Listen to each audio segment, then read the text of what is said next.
परम कृपाळु भगवान पशुपतिनाथना प्रांगणમાં भगवान शिवजी आ कथा पार्वती ने कहे, याज्ञवल्क महर्षि आ कथा भरद्वाज जी ने कहे, नीलगिरी पर्वत पर का भूषणी आ कथा गरुड़ जी ने कहे, અને ચિત્રકૂટની તપસ્થલીમાં ગોસ્વામી પોતાના મનને કહે. સારી જગ્યાએ આ ભગવત કથા ચાલી રહી છે. એક જ્ઞાનની ધારા છે, એક ભક્તિની ધારા છે, એક કર્મની છે અને એક શરણાગતિની છે. સારી વક્તાઓ રામ ભક્તિમાં તલ્લીન છે. એકવાર સમાધિ લાગી જાય પછી જાગૃત કરવા મુશ્કેલ એવા મહાન વક્તાઓ ચાર ઘાટ સુધી આ ભગવાનની કથા કહી રહ્યા છે. ભગવાન શિવજી પાર્વતીને કહે, દેવી, ભગવાન રામજી ધનુષ ભંગ કર્યો. વૈદીએ जानकी भगवान ना कंठ में जयमाला पहेरावी. आखी जनकपुरी में उत्सव और आनंद थयो. पण उपस्थित समाजो जे अभिमानी राजाओ हता एने विरोध कर्यो कि अमारा जेवा मर्दो होय अने आ राजकुमार सीता ने परणी जाय अने बांधी दो आनु माथुं कापी नाखो. अपना जेवा मर्दो अहीं उपस्थित होय तो आपणा माटे शरमजनकनी वात छे. आ एक मानव जीवननुं अहीं तुलसीदासजी दृष्टांत बतावे. ज्यां सुधी भगवाने धनुष नहोतुं तोड्युं, सीताजीए जयमाला नहोती पहेरावी, त्यां सुधी कोई राजा आनो विरोध नहोता करता. चुपचाप बेठा था. जेवुं धनुष भंग थयुं, जानकीए भगवान ने माला पहेरावी, त्यार पछी केम विरोध केलो? कारण धनुष ए अहंकारનું પ્રતીક છે અને સીતા એ ભક્તિ છે. જ્યારે આપણો અહંકાર તૂટી જાય અને ભક્તિ આપણા કંઠમાં જયમાળા પહેરાવે ત્યારે સમાજ એનો વિરોધ કરવાનો જ. કારણ આ સમાજનો સ્વભાવ છે, જ્યારે તમે ભક્તિને પંથે ચાલશો એટલે તમારે નક્કી કરવાનું કે મારો વિરોધ થવાનો જ. કારણ કે સમાજ ઈચ્છે અમારા જેવા જ બધા લોકો રહે, અમારાથી કોઈ આગળ જાય ઉન્નતિ કરે એ સમાજને ગમતું નથી. કોઈનું જીવન ભક્તિમય થાય એટલે સમાજ એનો વિરોધ કરે. મીરાએ શું બગાડ્યું હતું મેવાડનું, છતાં એને ઝેર પાયું. નરસિંહ મહેતાએ શું જૂનાગઢનું બગાડ્યું હતું, છતાં એને જેલમાં પૂર્યા. તુકારામે શું મહારાષ્ટ્રનું બગાડ્યું હતું, છતાં એને તેલના કડામાં વળવું પડ્યું. પૈગંબરને હિજરત થવું પડ્યું. જ્યારે જ્યારે ભક્તિમય જીવન આવે ત્યારે લોકોનો વિરોધ વધતો જ રહે.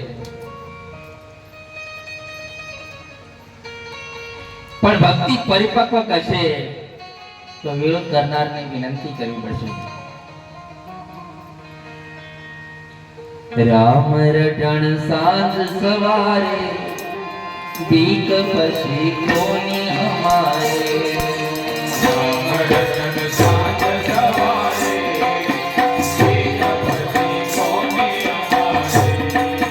રામ રટણ સાંજ સવારે બીક પછી કોની હમારે. રામ રટણ સાંજ સવારે બીક પછી કોની હમારે. દુનિયા દો રંગી વાલા આવે બોલે. દુનિયા તો રંગવાલા ભાવે બોલે. દુનિયા દો રંગી વાલા આવે બોલે. દુનિયા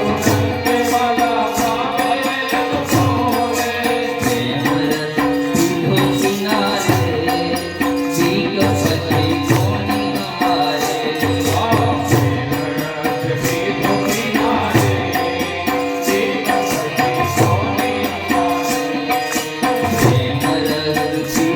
કિનારે બીક પછી કોની હમારે. પ્રેમ રસ પીધો કિનારે બીક પછી કોની હમારે. આવું પોતારે દુઆરે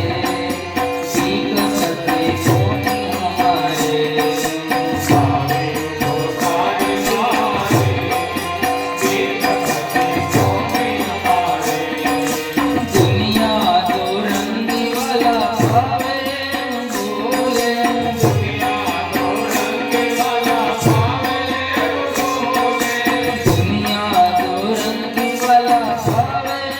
બોલે.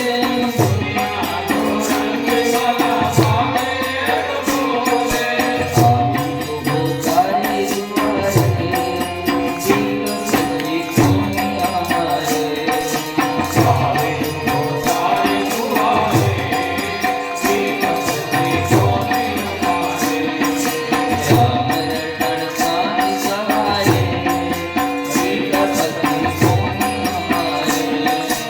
રામ રટણ સાંજ સવારે બીક પછી કોની હમારે. બીક પછી કોની હમારે.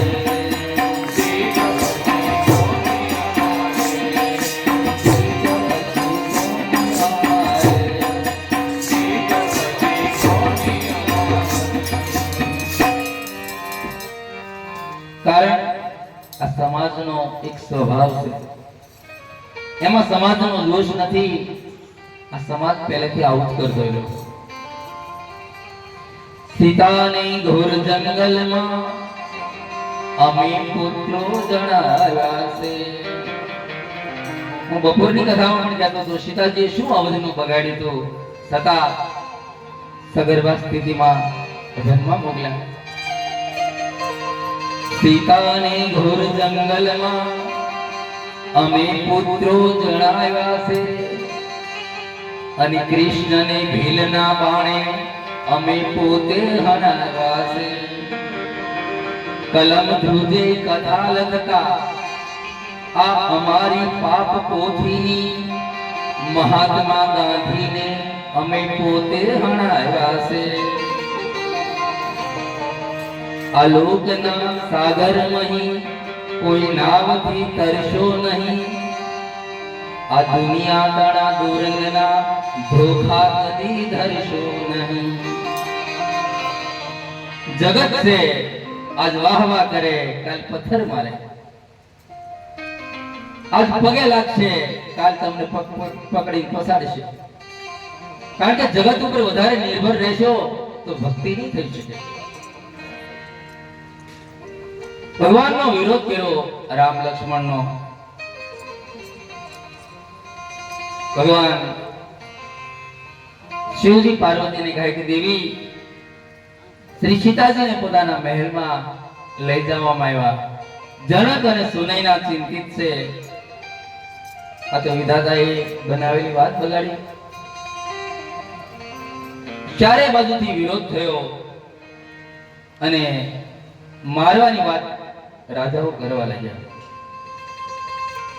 લક્ષ્મણજી વિચાર કરે કે આ લોકો વિરોધ કરે, હમણાં આ બધાને જ મારી નાખો. પણ અત્યારે અમારી માં જાનકી સુહાગણ બની અને આને મારીને આની પત્નીને ક્યાં અભાગણ બનાવી મળી.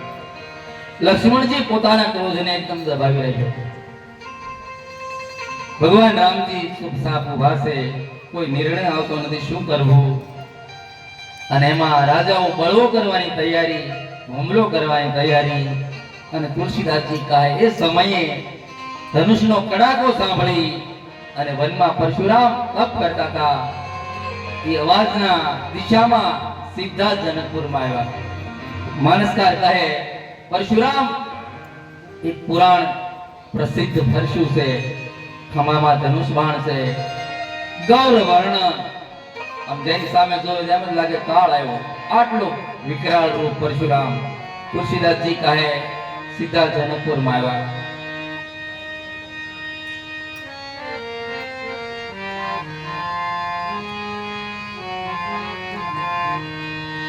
તેહી અવસર બાબાજી કહે તેહી અવસર સુની શિવધન ભંગા આયુ રઘુકુલ કમલ પતંગા.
इस समय परशुराम जी आया.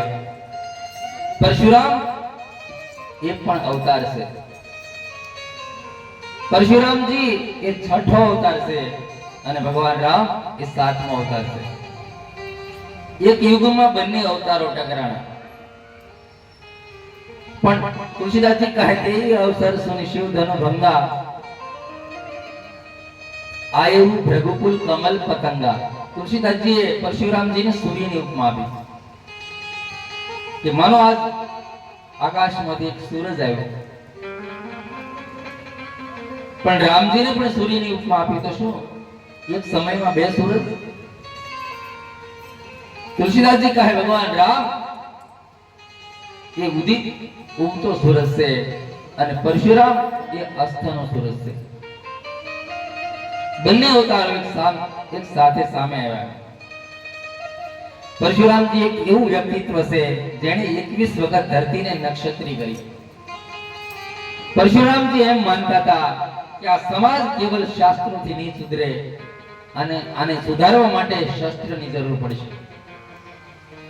ઋષિ હોવા છતાં એક પરશુ રાખતા હતા, એક ભગવાન વિષ્ણુનું ધનુષ રાખતા હતા, બે ભાથા રાખતા હતા. ગૌર વર્ણન છે, ભાલમાં તિલક કરેલું છે, ખંભામાં જનોઈ છે. ચંદ્રમાં જેવું સૌંદર્ય છે, રૂપ છે, જેની સામે જોવે લાગે આપણું મોત આવ્યું, આટલો વિકરાળ સ્વરૂપ છે.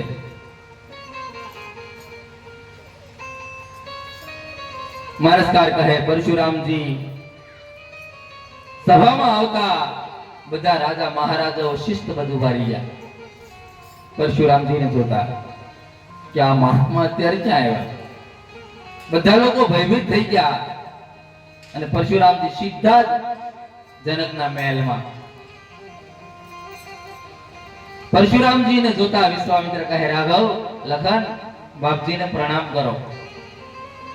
લક્ષ્મણે પ્રણામ કર્યા ત્યાં સુધી તો ઠીક, પણ રામજી પ્રણામ કર્યા અને પરશુરામજીના નેત્રો થંભી ગયા કે આવું રૂપ, આ કોણ હશે? પણ પોતાની દ્રષ્ટિ સીતાજીની જેમ અંતર્મુખ થવાની હતી, આંખો બંધ કરવાની જરૂર હતી, પણ પોતે ક્રોધ છે દ્રષ્ટિને એકદમ ફેરી નાખી. વિશ્વામિત્રે નમસ્કાર કર્યા, જનકજીએ પ્રણામ કર્યા. બધા રાજાઓ તલવાર મ્યાન કરી અને શિસ્તબદ્ધ ઉભા રહી ગયા. બિલકુલ શાંત વાતાવરણ. પરશુરામજી જનકજીને કહે, જનક, આટલી બધી ભીડ શાની? આ બધાને તે કોને પૂછીને ભેગા કર્યા? જનકજી કહે, મહારાજ, આજે મારી પુત્રીનો સ્વયંવર હતો, ધનુષ્ય ભંગનો દિવસ હતો. આ બધા રાજાઓ ધનુષ્ય ભંગમાં ભાગ લેવા માટે આવ્યા. ધનુષ્ય ભંગ? બોલે, હા બાવા.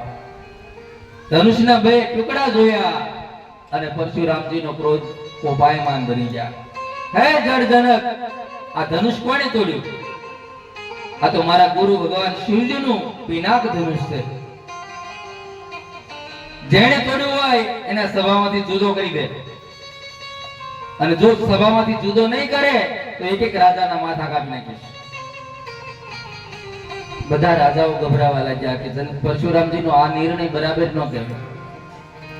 હવે તો લોકો પસ્તાવા માંડ્યા કે જનકજી આપણને જાહેરમાં કીધું તો ઘરે જાઓ, ત્યારે નીકળી જાઓ તો પૂગવાયો હોત, પણ હવે આ મહાત્મા કઈ છોડશે નહીં, અને શું કરવું? રાજાઓ પોતાનો પરિચય આપી આપી પગે લાગવા લાગ્યા. એ બાપજી, તમે જ્યારે મારે ઘરે ચાતુર્માસ કરવા આવતા ત્યારે હું તમારા પગ દબાવતો. બાપાની દાદાની ઓળખાણ આપવા લાગ્યા. અને પરશુરામજી ક્રોધિત છે. જનક, જલ્દી બતાવો, આ ધનુષ કોણે તોડ્યું? નહીંતર એક એક રાજાને મારી નાખીશ.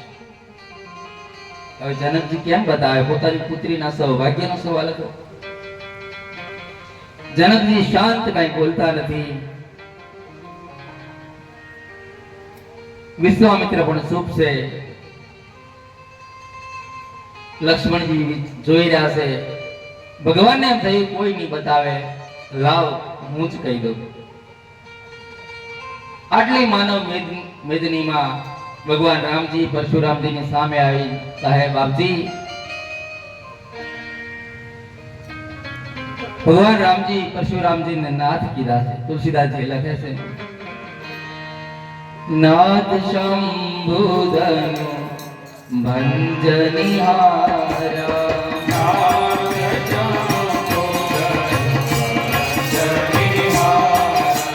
હે બાપજી, હે નાથ, ધનુષને બીજો કોણ તોડી શકે?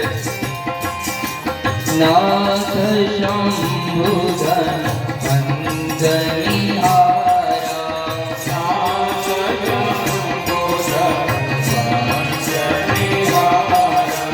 કોઈ એક દાસ તુમારા.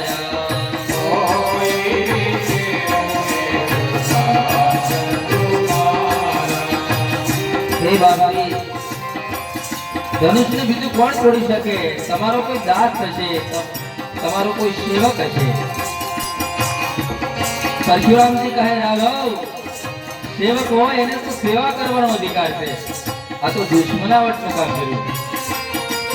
સેવક હો સો કરે સેવકાઈ.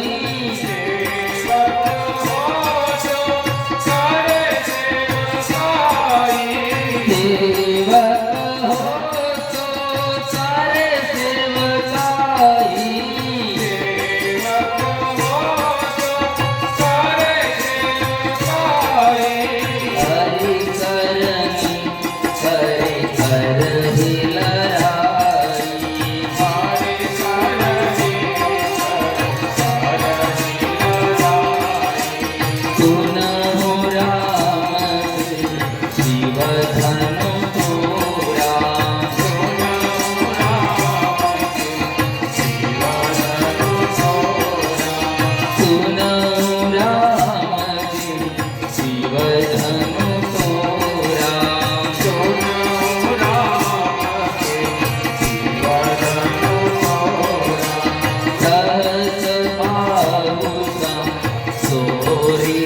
સેવક હોય એને તો સેવા કરવાનો અધિકાર છે.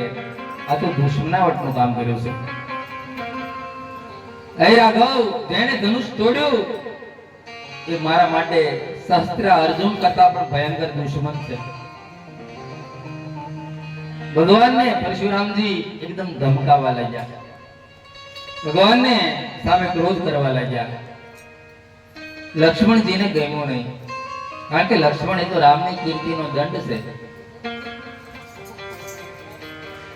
લક્ષ્મણજી વિશ્વામિત્રની બાજુમાં ઊભા છે. વિશ્વામિત્રને કહે, બાપજી, હા, આ તમે ખોટી મુલાકાત કરાવી. ક્યાં ઉગ્ર મહાત્મા અને ક્યાં પ્રભુનો કોમળ સ્વભાવ. આની સામે તો મને તમે મૂકો. વિશ્વામિત્રને પણ લાગ્યું ત્યારે લખનની જરૂર છે, અને લક્ષ્મણને આદેશ આપ્યો, જા. રામજી બાજુમાં હટી ગયા અને લક્ષ્મણજી પરશુરામજીની સામે આવ્યા. પરશુરામજીની સામે આવીને પહેલું જ વાક્ય બોલ્યા, મહારાજ, હા, અગ્નિકુંડમાં ઘીની આહુતિ પડી. પરશુરામજીને ક્રોધ આવે એવું બોલ્યા, હે બાપજી, તમે ક્યારના શું ભગવાનને કહો? કોણે ધનુષ તોડ્યું, કોણે ધનુષ તોડ્યું? આ કાંઈ પહેલો દાખલો નથી. આવા તો બચપણમાં અમે કેટલાય તોડી નાખ્યા. પરશુરામજીને ક્રોધ આવે એવું બોલ્યા લક્ષ્મણ. અને બચપણમાં કેટલા તોડ્યા? અત્યારે શું લક્ષ્મણની ઉંમર પ્રૌઢ હતી? બહુ ધનુની તોરી લરિકાઈ, કબહુન અસિરેશ કીની ગોસાઈ. એ મહાત્મા, આવા તો અમે કેટલાય ધનુષ તોડ્યા, પણ ક્યારે કોઈ ક્રોધ તો કર્યો નહીં. તમને આ ધનુષ ઉપર આટલી બધી મમતા છે નહીં? પરશુરામજી કહે, રાજાના બાળક, બોલતા પહેલા વિચાર કર. તે જે તોડ્યા છે નાની નાની કમાન હશે. આ તો ભગવાન શિવજીનું મહાન પિનાક ધનુષ છે. અને વાતે સાચી, આપણે ત્યાં 3 ધનુષ મહાન છે. એક તો ભગવાન શિવજીનું પિનાક, જે હમણાં ભગવાને તોડ્યું. બીજું ભગવાન રામજીના ખભામાં જે છે એ સારંગ ધનુષ, સારંગ પાણી. અને ત્રીજું મહાભારતમાં અર્જુનના હાથમાં જે છે ગાંડી. આ 3 ધનુષ મહાન, એનું આ મધ્ય ધનુષ છે પિનાક.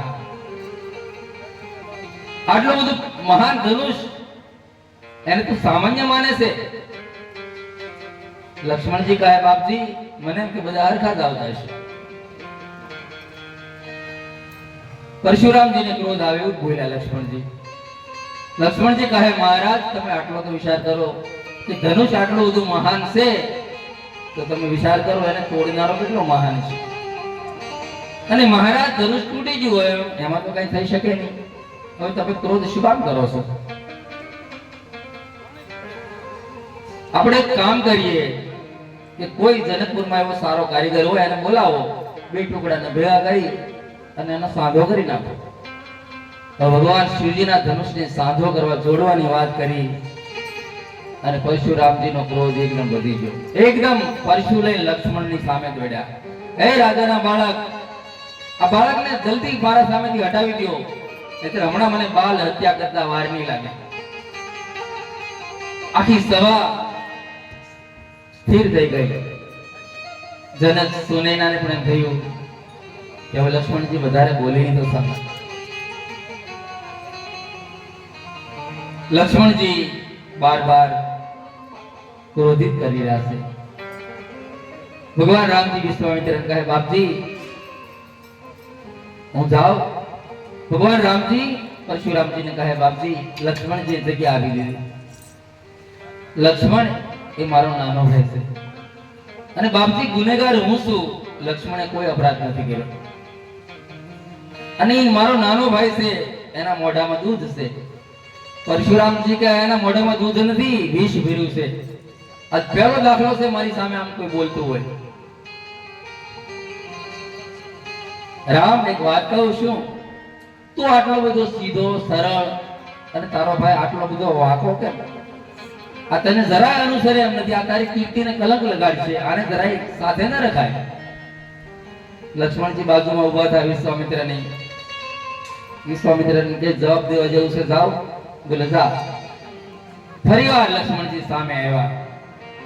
परशुराम जी ने कहा बाबा आपने ठीक कहा હું રામજીને અનુસર થાવ એમ નથી, હું તમને જ અનુકૂળ થાવ એમ છું, કારણ કે મારી ને તમારી જોડી બરાબર જામે એમ છે. ફરીવાર પરશુરામજીને ક્રોધિત કર્યા. લક્ષ્મણજીને મારવા પરશુરામજી દોડ્યા. જલ્દી આને હટાવી દો, નહીતર હમણાં હું બાલ હત્યા કરીશ, પણ મારી શકતા નથી. લક્ષ્મણજી કહે બાબા તમે આમ બાર બાર અમને હથિયાર બતાવો એટલે અમે ડરી જશું. તમે આમ બાર બાર પરશુ ઉગામો છો, પણ હું તમારા પરશુ સામે જોતો જ નથી. તો બાબા હું તમારા ગળામાં જનોઈ અને કપાળમાં તિલકને જોઉં છું. બાબા અમે ક્ષત્રિય છીએ, અમારા કુળમાં બ્રાહ્મણ ગાય હરિજન આના ઉપર મારાથી હાથ નથી ઉઠાવતો. તમારે રઘુકુળનું દૂધ જોવું હોય, તાકાત જોવું હોય તો એકવાર કપાળનું તિલક ભૂસી નાખો, જનોના તાગડા તોડીને આવો મારી સામે, અને પછી ખબર પડે. આમ જ્યાં કીધું આખી સભા હાહાકાર મચી ગઈ કે લક્ષ્મણજી હવે વધારે ના બોલે સાહેબ. લક્ષ્મણજીની સામે પરશુરામજી પુનઃ મારવા દોડ્યા. સભામાં પરશુરામજી કહેવા લાગ્યા કે આ બાળક ઉપર મને આટલી બધી દયા કેમ આવે છે અને કેમ મારી શકતો નથી. લક્ષ્મણજી હસીને કહે બાપજી તમે એને દયા, આ મેળ ખાતો નથી. અને દયા તમારામાં હોય ને તમે આટલા બધા ક્રોધિત થઈ જાઓ, પરશુ લઈને દોડો, તો મને એમ લાગે તમને ક્રોધ આવે ત્યારે તો ભગવાન જ બસાવે, ત્યારે તો સળગી જ જતા છે. આમ જા કીધું અને ભગવાન રામજીને પણ લાગ્યું હવે લક્ષ્મણ વધારે બોલે છે. ફરીવાર રામ સામે આવ્યા. બાપજી મારો નાનો ભાઈ છે, એને ક્ષમા કરો. કે એના સ્વભાવ પ્રમાણે બોલ્યો, કારણ કે તમારા હાથમાં ધનુષ્માન હતા, પરશુ હતું, એટલે એને કોઈ ક્ષત્રિય લાગ્યા, કોઈ વીર પુરુષ લાગ્યા, એટલે એના સ્વભાવ પ્રમાણે બે શબ્દ બોલી ગયો, માટે એને ક્ષમા કરો. બોલે એને ક્ષમા કેમ કરું, હજી આમ દૂર ઉભો મારી સામે કેમ જોવે તું જો. લક્ષ્મણજી કઈક જુદી રીતે જોતા હતા. લક્ષ્મણજી વિશ્વામિત્રની પાસે ઉભા હતા. બાપજી હજી એકવાર જઈ આવું બોલે હતા. વિશ્વામિત્ર ના જ નથી પાડતા. જેટલી વાર લક્ષ્મણજી હાથ કહે, લક્ષ્મણજી ફરી એકવાર આવ્યા પરશુરામજીની પાસે સામે. પરશુરામજીને કહે બાબા મારાથી તમને સલાહ ન દેવાય, પણ એક વાત કહું છું કે તમે આટલા બધા હથિયાર ને આ બધું ખોટો ભાર ઉપાડો છો. કેમ? એક પરશુ ને એક ધનુષ ને બબે ભાથા, આટલા બધા હથિયારની તમારે કાંઈ જરૂર નથી. કેમ કે તમારા મુખમાંથી શસ્ત્ર છૂટે છે, તમે બોલો છો એવું સામે માણસ મૃત્યુ પામે. અને વાત એ સાચી, ઘણાની જીભમાં જ પરશુ હોય, ઘણાના વેણ જ એવા હોય, બોલે તે સામે માણસને એમ થાય કે આ બંધ થાય તો સાહેબ. કારણ એવું બોલાય નહીં. કર્કશ ભાષા, આપણે ત્યાં શાસ્ત્રોમાં એમ કહે કે સત્ય બોલો પણ પ્રિય સત્ય બોલો, કડવું સત્ય નહીં. આજે ઘણા લોકો એમ કહે ભાઈ અમે હાસા છીએ એટલે કડવા લાગીએ. નહીં, સત્ય કડવું હોઈ શકે જ નહીં. સત્ય બોલો પણ પ્રિય બોલો. એવાન વેણ કાઢો જેથી કોઈના દિલને ઠેસ વાગે. એવાન વેણ કાઢો જેથી કોઈના દિલને ઠેસ વાગે. કારણ કે વાણી ઉપર બધો આધાર માનવીનો. એવું અમૂલ્ય હે માનવ, એવું અમૂલ્ય જીવન તુજને મળ્યું છે આ જગમાં. ત્યાં ખુદ ઈશ્વર પણ અવતાર ધરે માનવીનો. તો જોજો ન ગુમાવશો એતબાર માનવીનો, અને કેળે ન જાય આ અવતાર માનવીનો. થોડું બોલો પણ સારું બોલો, સત્ય બોલો પણ પ્રિય બોલો, કર્કશ ભાષા ના બોલો. પણ ઘણાની ભાષા જેવી હોય.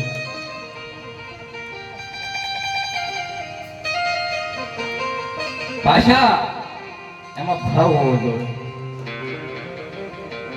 એક રાજાએ મોટું મકાન મહેલ બનાવ્યો અને આખા ગામને રાજાએ સૂચના આપી કે મેં સુંદર મહેલ બનાવ્યો છે અને એનું વાસ્તુ પૂજન છે, એટલે બધા જોવા આવો અને તમારી રાય મને આપો.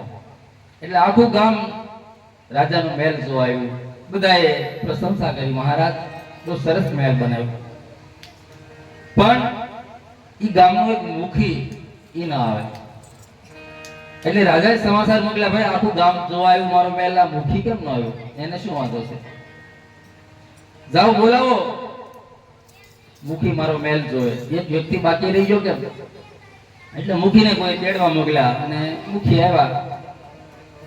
રાજા કહે, મુખી તમે કેમ પાછળ રહી ગયા? આખો મારો મહેલ જોવો. એટલે મુખી આખા મહેલમાં આંટો માર્યો અને રાજા પૂછે, કેમ બરાબર? હા મહારાજ, બહુ સરસ તમારો મહેલ છે, પણ આ દરવાજો જે તમે ઉગમનો મૂક્યો એ બહુ સાંકડો મૂક્યો, આ મોટો કરવાની જરૂર છે. બોલે સાંકડો એમાં દરવાજામાં તમને આખા મકાનમાં ખાલી દરવાજો ધ્યાનમાં આવ્યો? બોલે નહીં, દરવાજો સાંકડો છે, આને બદલાવવો પડે. પણ શું કામ? બરાબર જ છે.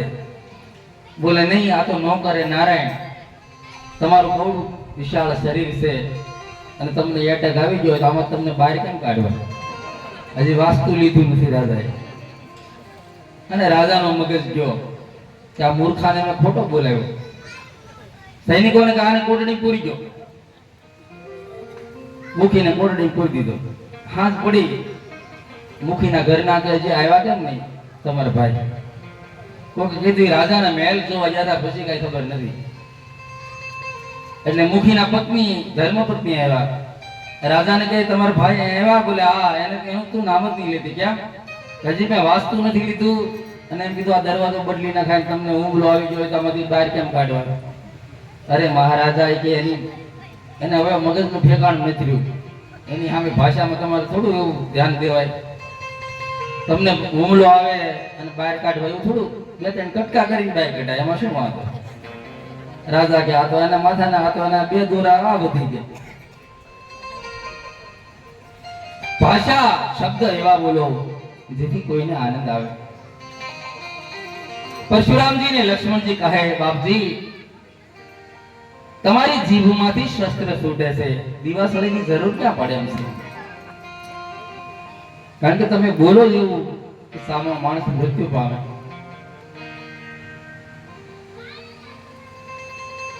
હસમુખાની હેટાળવા જે મરકીને કાઢે વેણ. ઘણા લોકો આપણને એમ થાય હજી ભૂલા જ કરે, હજી ભૂલા જ કરે, અને ઘણા એમ થાય હવે આ બંધ થાય તો હારું. એટલે કવિએ લખ્યું છે, હસમુખાની હેટાળવા જે મલકીને કાઢે વેણ. બોલે તો હસે પહેલા, પછી તો એ શબ્દ કાઢે. હસમુખાની હેટાળવા જે મરકીને કાઢે વેણ, એને ક્યારે કાંટો ન વાગશો, ભલે હોય પારકા છે. ભલે આપણી સાથે એનો કોઈ સંબંધ ન હોય, પણ ભગવાન કરે એને ક્યારેય કાંટો ના વાગો. પણ કવિ એક વાત બીજી કરી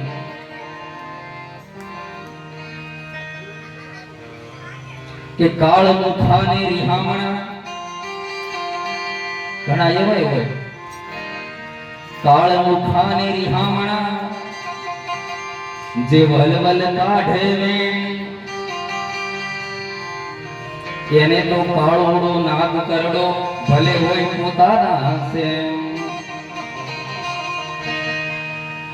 શબ્દ એ બ્રહ્મ છે. કારણ કે મુખમાંથી એક શબ્દ નીકળી ગયો પછી એને કોઈ રોકી શકતું નથી. શબ્દ અમર છે, એટલા માટે જેટલું બને એટલું ઓછું બોલવું, પણ શબ્દને બચાવવા. કોઈને આઘાત લાગે, કોઈનું દિલ દુભાય એવું બોલવું નહીં. લક્ષ્મણજી કહે, બાપજી તમારા શબ્દોમાં શસ્ત્ર છૂટે છે. કારણ કોટી કુલી સસમો વચન તુમારે, કોટી કુલી કોટી કુલી સસમો વચન તુમારે.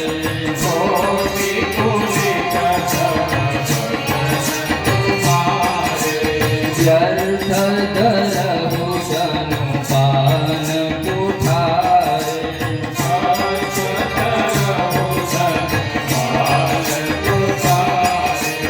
વ્યર્થ ધરહુ જનુ પાન કુઠારે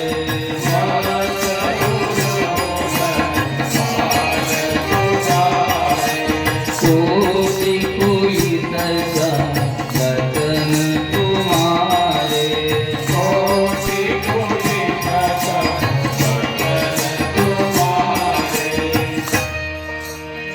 પરશુરામજી અને લક્ષ્મણજી ઉપદેશ આપવા લાગ્યા અને પરશુરામજી ક્રોધ કર્યો કે આ બાળકને મારી નજરની સામેથી જલ્દી હટાવો નહીતર પછી મને દોષ ન આપશો. જનક અને સુનૈના પણ ચિંતિત. ભગવાન રામજી ફરી એકવાર લક્ષ્મણજીને ઈશારો કર્યો અને લક્ષ્મણજી જગ્યા આપી દીધી. રામજી પરશુરામજીની સામે આવ્યા. બાપજી, તમારો ક્રોધ એ વધી ગયો છે અને અમે અપરાધ નાનો કર્યો છે. અને બાપજી, ક્યાં તમે પરશુરામ, કેટલું તમારું મોટું નામ અને મારું તો ખાલી 2 અક્ષરનું નામ, એમાંય તમે આગળ છો. અને બાપજી, તમે તો મારું મસ્તક છે, અમે તમારા ચરણ છીએ. શરણ ને મસ્તકને ક્યારે યુદ્ધ થાય, માટે તમારો ક્રોધ હટાવી દો. પરશુરામજી માનતા નથી અને ત્યારે ભગવાન રામજીએ પોતાનું વક્ષસ્થલ સાથેમાંથી હટાવ્યું અને પરશુરામજીને બતાવ્યું, બાબા, અમારાથી તમારી સામે યુદ્ધ ન થાય, કારણ તમારા પૂર્વજોએ અમને સાદીમાં શરણનો પ્રહાર કર્યો ને, છતાં હજી અમે એની પૂજા કરી હશે. બાપજી, નહીતર એક દાખલો તો બતાવો કે રઘુકુળે ક્યારે પીઠ બતાવી હોય. અમે તમારી સામે યુદ્ધ કરીએ અને જીતીએ ને તોય લોકો અમારી ટીકા કરે. એક બ્રાહ્મણને હરાવ્યો અને તમારી સામે પરાજિત થાય ને તો પણ લોકો અમારી ટીકા કરે. તમારે ને અમારે ક્યારે યુદ્ધ ન થાય. અને મહારાજ, સાદીનું ભૃગુ લાંછન બતાવ્યું કે તમારા પૂર્વજોની જે શરણનો પ્રહાર છે છતાં એની અમે પૂજા કરીએ. જ્યાં ભૃગુ લાંછન બતાવ્યું અને પરશુરામજીના નેત્રોના બારણા ખુલી ગયા. ઓ, આ તો ઈશ્વરનો અવતાર છે. પરશુરામજીને મનમાં નક્કી થઈ ગયું કે આ તો રામ પરસ્પર બ્રહ્મ છે. પરશુરામજી ભગવાન રામને કહે, રાઘવ, આ વિષ્ણુના ધનુષને તમે ચડાવી આપો તો હું માનું તમે રામ બ્રહ્મ છો. વિષ્ણુનું ધનુષ એની મેળાએ ભગવાનની પાસે આવી ગયું, દોરી ચડાવી દીધી. ભગવાન કહે પરશુરામને, બાબા, જે ધનુષ ઉપર હું એકવાર તીર ચડાવું એ પછી ક્યારેય ઉતરતું નથી, પહેલા તમે વિચાર કરીને મને કહેજો. અને રામજી તીર ચડાવી દીધું. પરશુરામજીને કહે, બાબા, હવે જગ્યા બતાવો, આ તીર ક્યાં મારું? અને જ્યાં તીર જશે ત્યાં બધું બાળીને ભસ્મ કરી દેશે. પરશુરામજી કહે, રાઘવ, મેં 21 વખત ધરતીને નક્ષત્રી કરી છે, બને ત્યાં સુધી બધા દોષીને જ માર્યા છે, પણ ભૂલમાં ક્યાંય નિર્દોષી મર્યા હોય તો મને પાપ લાગ્યું હોય, એ પાપનો જથ્થો જ્યાં હોય ત્યાં બળીને ભસ્મ કરો, ત્યાં તીર મારો. પરશુરામજીએ પોતાની બુદ્ધિનો સદુપયોગ કર્યો, પોતાના પાપમાંથી મુક્ત થયા અને હવે પરશુરામ ભગવાન રામની સ્તુતિ કરવા લાગ્યા. હે રાઘવ, હું તમને ઓળખી ન શકું. જય રઘુવંશ બન ભાઈ, જય રઘુવંશ જય રઘુવંશ બન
પરશુરામજીની આંખમાં આંસુ આવી ગયા. રામ અને લક્ષ્મણ બંને સામા ઊભા છે અને પરશુરામજીએ બે હાથ જોડ્યા. હે રાઘવ, મને ક્ષમા કરો, કારણ હું તમને ઓળખી ન શક્યો. પરશુરામજી કહે,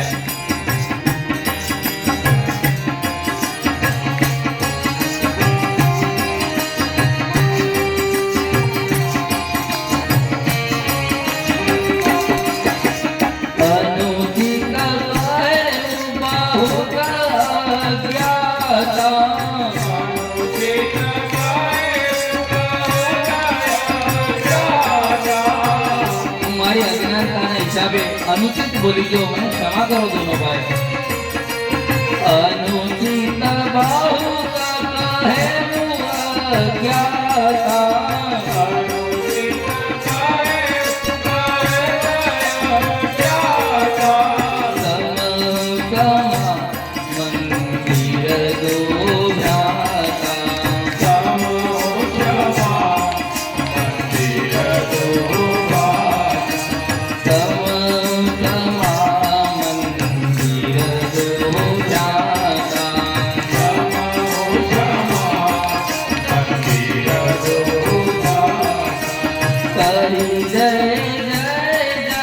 રઘુકુલ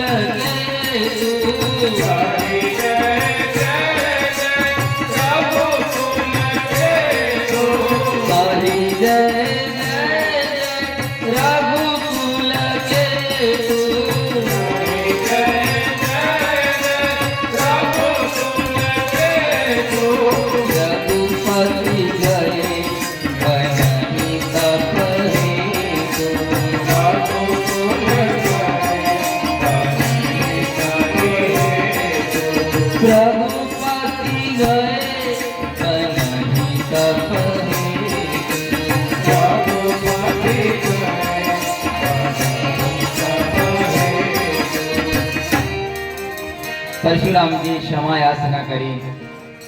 હું અજ્ઞાનતાથી અનુચિત બોલી ગયો, માટે મને ક્ષમા કરો. બંને ભાઈઓને પ્રણામ કરી અને તુલસીદાસજી કહે, પરશુરામ વનમાં જતા રહ્યા. તુલસી રામાયણમાં અને વાલ્મીકી રામાયણમાં થોડુંક મતભેદ છે. તુલસીના રામાયણમાં ધનુષ ભંગ પછી તરત પરશુરામજી આવ્યા અને વાલ્મીકીની રામાયણમાં ધનુષ ભંગ થાય, રામ અને સીતાના વિવાહ થઈ જાય અને જાન અયોધ્યા જાતી ત્યારે રસ્તામાં પરશુરામજી આવે છે. કારણ બંને પોતપોતાની રીતે અનુભૂતિ અલગ છે. તુલસીદાસજીને કોઈ પૂછ્યું, તમે પરશુરામજીને પહેલા કેમ લઈ આવ્યા? વાલ્મીકી તો લગ્ન પછી લાવે છે. ત્યારે તુલસીદાસજી કહે, સીતા અને રામના લગ્ન પહેલા જે વિઘ્ન આવવા હોય ને આવી જાય, ભગવાનના વિવાહ થઈ જાય પછી મારે કોઈ વિઘ્ન નથી જોતું, इसलिए પહેલા બાબાજી પરશુરામજીને લઈ આવ્યા.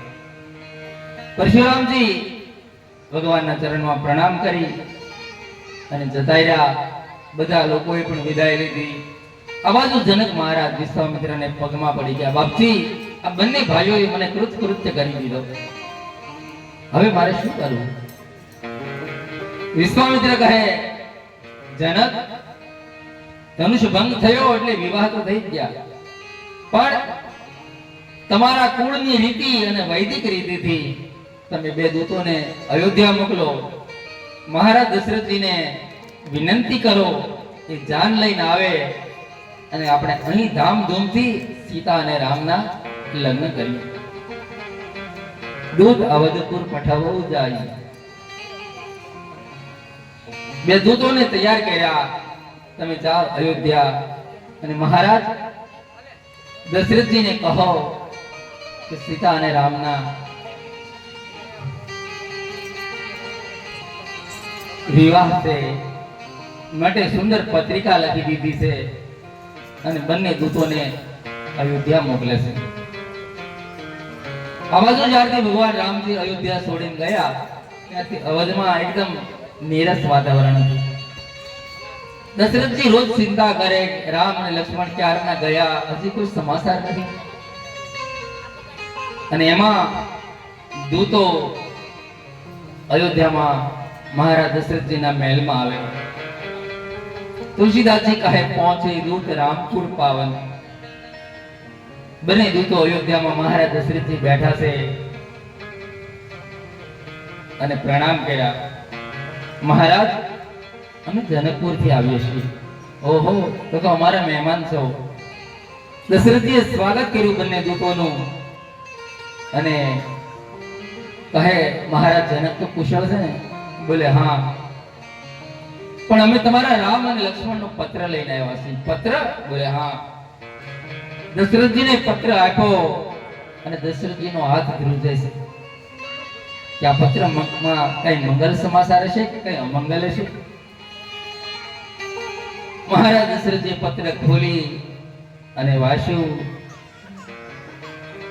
તો બધું વિગતવાર લખ્યું હતું. વિશ્વામિત્રને યજ્ઞને પરિપૂર્ણ કર્યો, અહલ્યાનો ઉદ્ધાર કર્યો, ધનુષ્ય ભંગ કર્યો. માર કરતા પરશુરામજી આવ્યા, એ પણ ચરણમાં પ્રણામ કરી જતા રહ્યા. સીતા અને રામના વિવાહ છે. આમ સાંભળતા દશરથજી આનંદ વિભોર બની ગયા. દોડતા ગુરુદેવ વશિષ્ઠની પાસે જઈને કહેવા લાગ્યા, બાપજી, આજ હું ધન્ય બની ગયો, આપણા રામના લગ્ન છે. વશિષ્ઠ ઋષિ આવ્યા, દૂતોને આશ્વાસન આપ્યું. ભરતજી દોડતા આવ્યા, પિતાજી કહા સે પાતી आई? પત્ર કોનો આવ્યો? બોલે આપણા રામનો પત્ર છે. ભરતજી પહેલી વાર પત્ર જોયો, પોતાના હૃદય પત્રને લગાડ્યો. રામના લગ્ન છે. દશરથજી બંને દૂતોને પૂછે કે ભાઈઓ, તમે મારા પુત્રોને ઓળખા કઈ રીતે? રામ અને લક્ષ્મણને કઈ રીતે તમે ઓળખા? ત્યારે દૂતો કહે, મહારાજ, સૂરજનો કોઈ પરિચય ન કરવાનો. પૂસન જોગન તને તુમારે, પુરુષ સિંહ તેહુ પુરુ જીયારે. જેના પ્રતાપની આગળ સૂરજ શીતળ લાગે અને ચંદ્ર મલિન લાગે છે. તમારા પુત્રોએ તો અમારી જનકપુરીને પાગલ બનાવી દીધી. અમે નામ રૂપને મિથ્યા માનનારા લોકો પણ રામને જોયા પછી હવે કઈ બીજું દેખાતું જ નથી. રાવણ અને બાણાસુર આવા ભયંકર રાક્ષસો ધનુષની પાસે હાથ જોડીને જતા રહ્યા. કઈ ન થયું. એ ધનુષને તમારા રામે કમળના મૂળિયાની જેમ ચડાવી હતી. રામ એ તો અદ્ભુત છે. બંને દૂતો બધી વાત કરે છે. દશરથજી અને એની સમાજ બધી વાત સાંભળે. દૂતો હજી વાત કરે છે ત્યાં તો દૂતોને મણિયોના ઢગલા કરી દીધા કે આલ્યો, તમે અમને મંગલ સમાચાર આપ્યા ને એટલે તમને અમે ભેટ આપીએ છીએ. દૂતોએ કાન ઉપર હાથ મૂકી દીધા, નહીં મહારાજ, અમે નહીં લઈએ. બોલે આ ભીખ નથી, ભેટ છે. હું રાજા છું, છતાં મને કોઈ ભેટ આપે તો હું લઈ લઉં છું. બોલે મહારાજ બરાબર છે, પણ અમારાથી ભેટ પણ ન લેવાય. તમે દૂતોની સમજણ જો. દૂતો એમ કહે, ભેટ અમારાથી ભેટ પણ ન લેવાય, કારણ કે અમારી દીકરી અહીંયા આપવાની છે. અમારી જાનકી અયોધ્યામાં આપવાની છે અને અયોધ્યાની કે અમારાથી ભેટ પણ ન લેવાય. કારણ કે આ સંસ્કૃતિ હતી આપણે ત્યાં. કોઈ માણસ બહાર ગામ જાય, હાલીને જતો હોય અને ગામના પાદરમાં એને ખબર પડે મારા ગામની અહીંયા દીકરી છે અને દીકરીને જોવે તો 2-5 પૈસા દેતો જાય, આ તો મારા ગામની દીકરી છે, એના ઘરનું મારે એમનું પાણી કેમ પીવું? આ દેશની સંસ્કૃતિ હતી. દૂતો ના પાડે કે નહીં મહારાજ, અમારાથી ભેટ પણ ન લેવાય. અને એની જગ્યાએ આજે સમાજમાં દીકરીના જો પૈસા લેવાતા હોય તો સમજો આપણે રામાયણ શું સાંભળ્યું. કંકોત્રીમાં લોકો લખે કન્યાદાન અને કન્યાના પૈસા લેતા હોય તો આમાં દાન રહ્યું ક્યાં? આ તો કન્યા વિક્રય કહેવાય. રામાયણ કહે, જ્યાં દીકરી, તમે કથા સાંભળી છે, સીતાજી જ્યારે પરણીને અયોધ્યા આવ્યા ને ત્યારે દશરથજીને જનકજીએ સીતાજીને કરિયાવરમાં હાથીઓ મોકલ્યા હતા. અનેક હાથીઓ કરિયાવરમાં મોકલ્યા અને હાથી અયોધ્યાનું ઘાસ નહોતા ખાતા. હાથી વિચાર કરે કે અમે તો જનકપુરના છીએ અને અમારી જાનકી અહીંયા આપી છે, અયોધ્યાનું ઘાસ પણ અમારથી ન ખવાય. અને દશરથજી જનકજીને પત્ર લખે કે તમે હાથી મોકલ્યા, અહીંનું ઘાસ નથી ખાતા, માટે આના માટે ઘાસ સારો તમે મોકલો. અને જનકજી જનકપુરથી એનો સારો મોકલે ત્યારે હાથી ખાય. પશુમાં પણ આવી સમજણ હતી અને અત્યારે માણસ બેફામ પડતો રહે.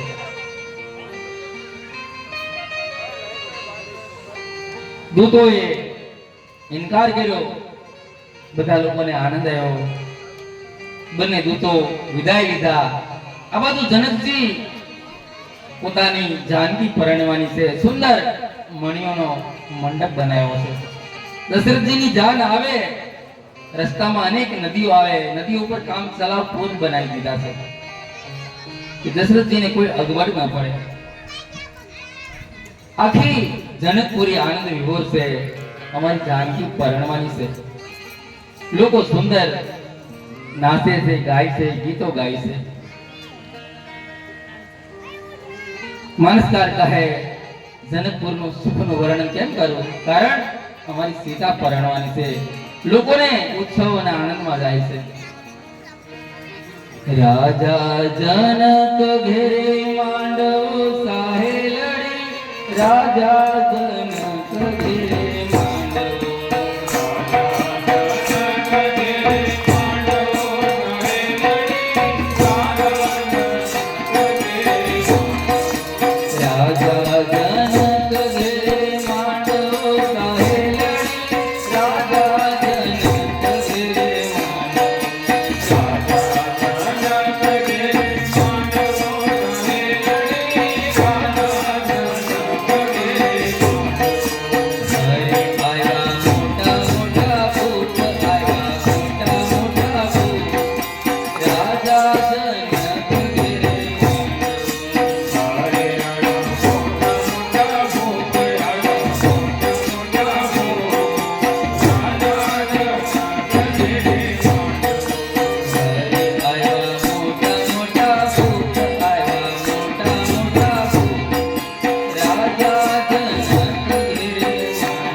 સીતાજીના સાથે બોલિયા સાહે લડી, સીતાજીના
ધનુષ નાવવું પડ્યું કાહે લડી હાથથી ધનુષ નાવવું પડ્યું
ભગવાન શિવજી કહે પાર્વતી જનકપુરમાં તડામાર તૈયારો થઈ.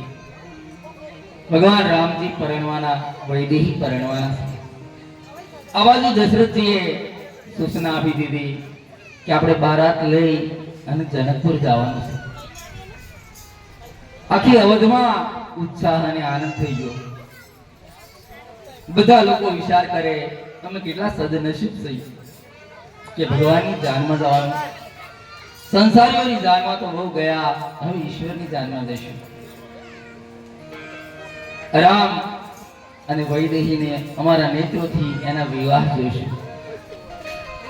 દશરથજી આખી અવધને તૈયાર કરી કે આપણે જાન લઈ જવાનું છે. આજ કૌશલ્યા, સુમિત્રા અને કૈકેયી દશરથજીને કહે મહારાજ શું તમે જાન લઈને જાઓ અને જનકપુરમાં વધારે રોકાશો નહીં, કારણ આપણા કુળમાં નિયમ છે કે દીકરાના લગ્નમાં માતાઓ નથી જતી, એટલે અમે તો લગ્નમાં આવી નહીં શકીએ. એટલા માટે તમે લગ્નની વિધિ પૂરી થાય એટલે પછી તરત અયોધ્યા પધારજો. રામ અને સીતાને અમારી નજરે અમે જોઈશું, અમે કેટલા બળભાગી બનીશું. દશરથજી કૌશલ્યાને, સુમિત્રાને, કૈકેયીને આશ્વાસન આપે કે દેવી રામના વિવાહ પછી અમે તરત પાછા ફરીશું. બધી તડામાર તૈયારીઓ થવા લાગી છે. અયોધ્યામાં નિર્ણય આવ્યો કે આવતીકાલે સવારમાં આપણે જાન લઈને જવાનું છે. સુંદર રથ તૈયાર થયા. ભરત અને શત્રુઘ્ન અશ્વ ઉપર આરોહી થયા.